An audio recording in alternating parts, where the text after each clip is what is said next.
Harold. When it got hot in the valley, Thomas and Alfred drove their cows up to a cool green pasture in the mountains to graze. Usually they stayed there with the cows for 2 months. Then they brought them down to the valley again. The work was easy enough, but it was boring. All day the 2 men tended their cows. At night they went back to the tiny hut where they lived. They ate supper and worked in the garden and went to sleep. It was always the same. Then Thomas had an idea that changed everything. "Let's make a doll the size of a man," he said. "It would be fun to make, and we could put it in the garden to scare away the birds." "It should look like Harold," Alfred said. Harold was a farmer they both hated. They made the doll out of old sacks stuffed with straw.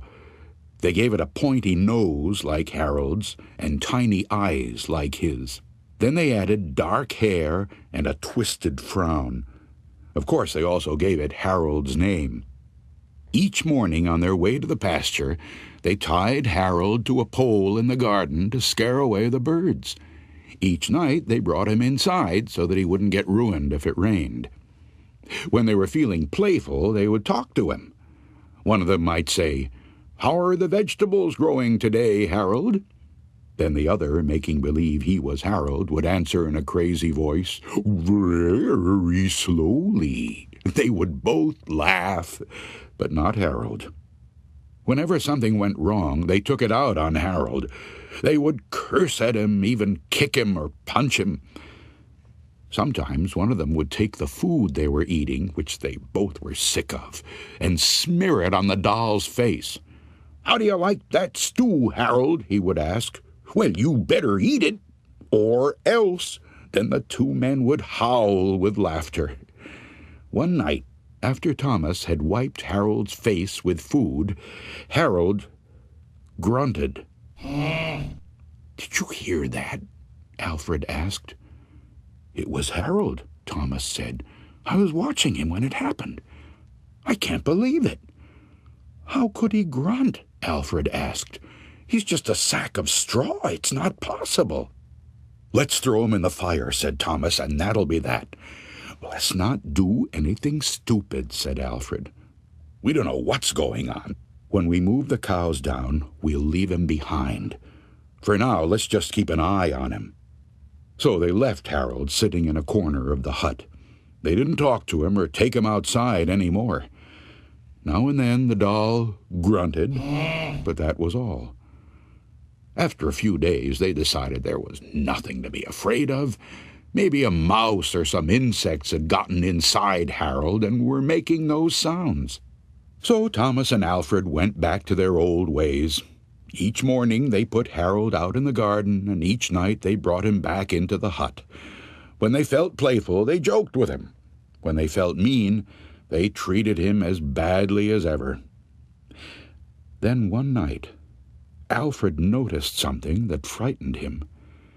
"Harold is growing," he said. "I was thinking the same thing," Thomas said. "Maybe it's just our imagination," Alfred replied. "We've been up here on this mountain too long." The next morning, while they were eating, Harold stood up and walked out of the hut. He climbed up on the roof and trotted back and forth like a horse on its hind legs. All day and all night long, he trotted like that. In the morning, Harold climbed down and stood in a far corner of the pasture. The men had no idea what he would do next. They were afraid. They decided to take the cows down into the valley that same day. When they left, Harold was nowhere in sight. They felt as if they had escaped a great danger and began joking and singing. But when they had gone only a mile or 2, they realized they had forgotten to bring the milking stools.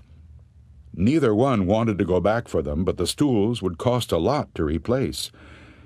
"There really is nothing to be afraid of," they told one another. "After all, what could a doll do?" They drew straws to see which one would go back. It was Thomas. "I'll catch up with you," he said. and Alfred walked on toward the valley. When Alfred came to a rise in the path, he looked back for Thomas. He did not see him anywhere, but he did see Harold. The doll was on the roof of the hut again. As Alfred watched, Harold kneeled and stretched out a bloody skin to dry in the sun.